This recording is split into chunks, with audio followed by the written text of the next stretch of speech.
Welcome back to Cards and Comics, guys. Today I want to talk about 90s cards. Very popular topic on my channel. And if you've been paying attention to a lot of the prices lately, 90s cards are still hot, and Griffey cards are kind of gone into the stratosphere. And I can talk about Griffey cards in maybe a later video. But one thing I want to talk about, because, most of the 90s baseball discussions, topics, message boards, are talking a lot about Griffey cards, and obviously some cards have gone up double, triple, quadruple what they were just a couple of years ago, and that's caused a lot of people to pay attention, right? And just like with the basketball market, which is very dominated by Jordan, um, it's very common to think baseball cards are in the '90s are only dominated or only have a couple players that are very popular or collectible. And what I want to talk about today is to show you through some proof that the 90s baseball market is more than just Ken Griffey Jr. There's a lot of players that are collectible that people love to collect, and you see them going for good money all the time. So, what I did was I just did one kind of snapshot in November around Thanksgiving time of the 90s market off of eBay, the biggest market still. And I only did PSA graded cards just because that was the easiest thing for me to search and get some data on. So I went and tried to look to see outside of Ken Griffey Jr., what was the most popular and expensive 90s cards that sold on eBay through auction only. I only did auctions, so these are bids um, that are non Ken Griffey Jr. cards that are PSA graded, just to get a subset, a sample size of how popular other players are besides Ken Griffey Jr. So let's look, and I did some summaries, and let's look at the data and just kind of walk through it with you guys. So here, where I'm showing here is, the top, 100 again non Ken Griffey Jr. cards that sold on eBay around that Christmas time. And the thing I want to showcase here is that, um, just in summary, of the 100 cards that sold, that I tracked, 33 of them were different players. So again, it's not just 4 or 5 players. There were 33 cards or 33 different players that sold in the top 100 cards off of eBay. Um, and the minimum price for every one of these cards is over $1,000. So I know people think it's crazy, but there was 33 players that sold in November. That was tracked through eBay sales in November that brought over $1,000. Right? These are not Ken Griffey Jr. cards. These are not just Derek Jeter cards, not just Frank Thomas cards. 33 different players had cards that sold for over $1,000 through November on eBay. And you see the max price of over $8,000. So you're getting into some pretty high end, crazy sales. And not only was it 33 different cards, but it's from 55 different sets. So we're talking like multiple sets, had multiple cards, but again, a big diversity in the amount of cards, players, and sets that were being sold.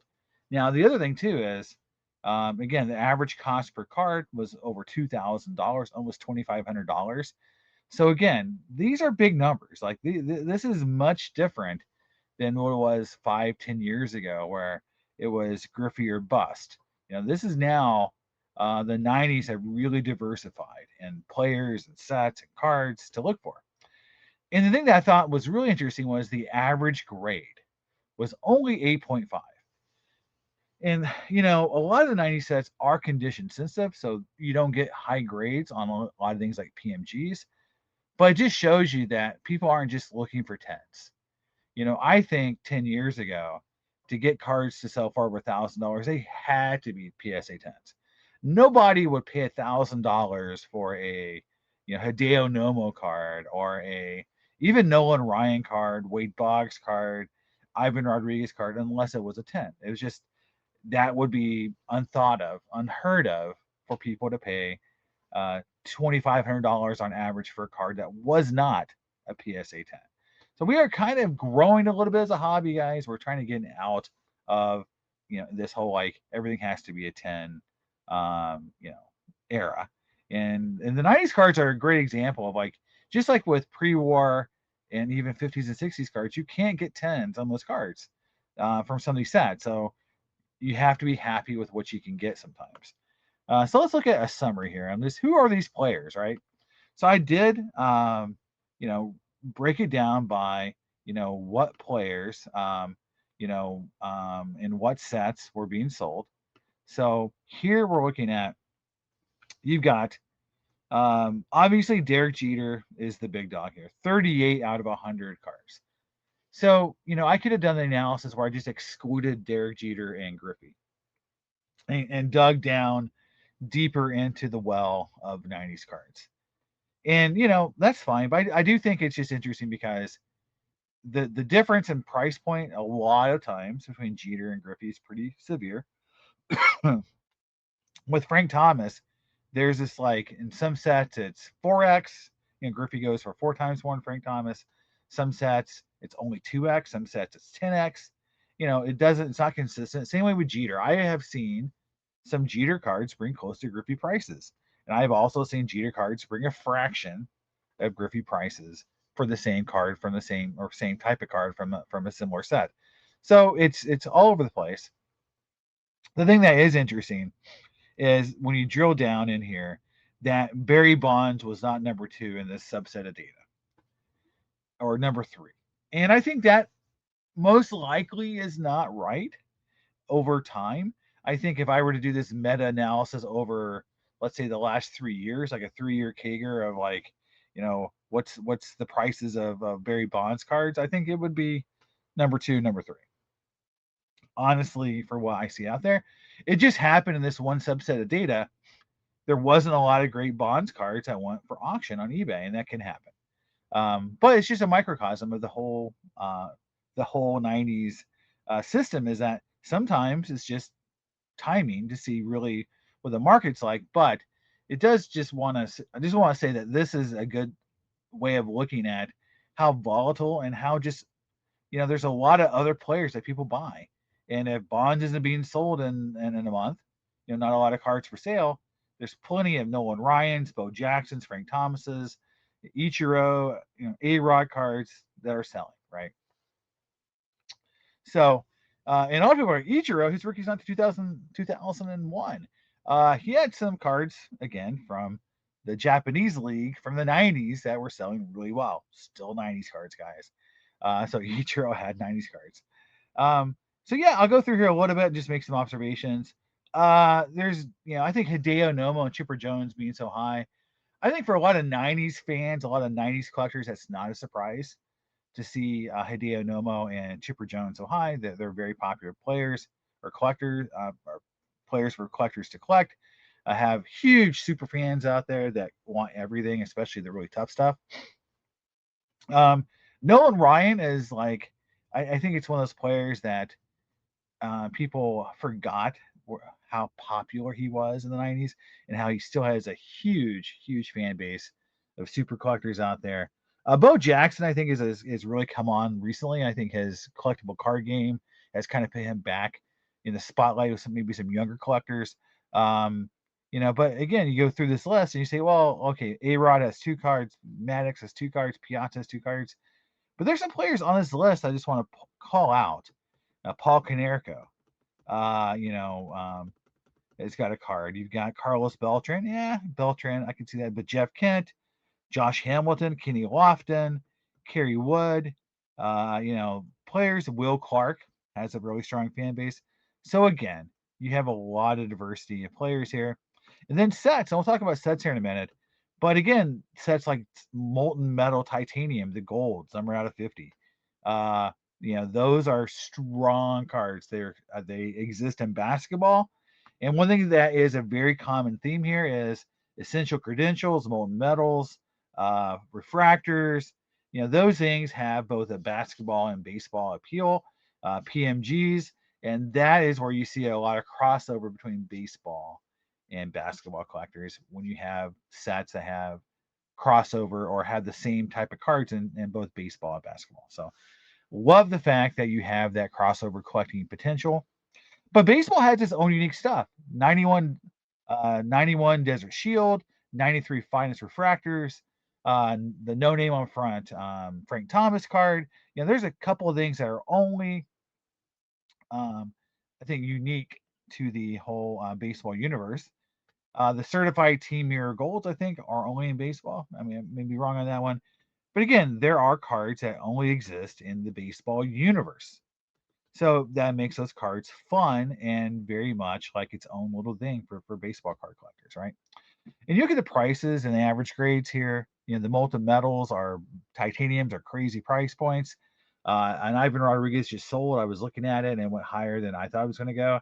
So there is a lot of people out there chasing these cards. Just on a side note, there's one player not mentioned here. Actually, there's kind of few that weren't on this list.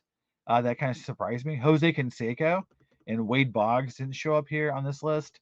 So there were some players who just didn't have PSA auction sales in that time period I looked at. Doesn't mean that they're not popular. Doesn't mean that they don't have a lot of sales. Doesn't mean that they're not players that people or collect or chase in the 90s. It just shows you, again, the diversity. So let's go look at the other thing, which is the most popular sets. You've got 93 SP. And again, a lot of these are heavily weighted to the Derek Jeter rookie card. 93 SP, 93 Topps Gold, and then 93 Topps Marlins, the Marlin team set that they put out. Same with the Colorado team set, the expansion where you had the logo on every card. Again, those are all very specific to Derek Jeter rookie cards. But we get into like other sets like the Essential Credentials, but the 93 Topps Finest Refractor, again, the first refractor set. Beautiful cards. Their design is unique to baseball. They didn't repeat that design in any other set.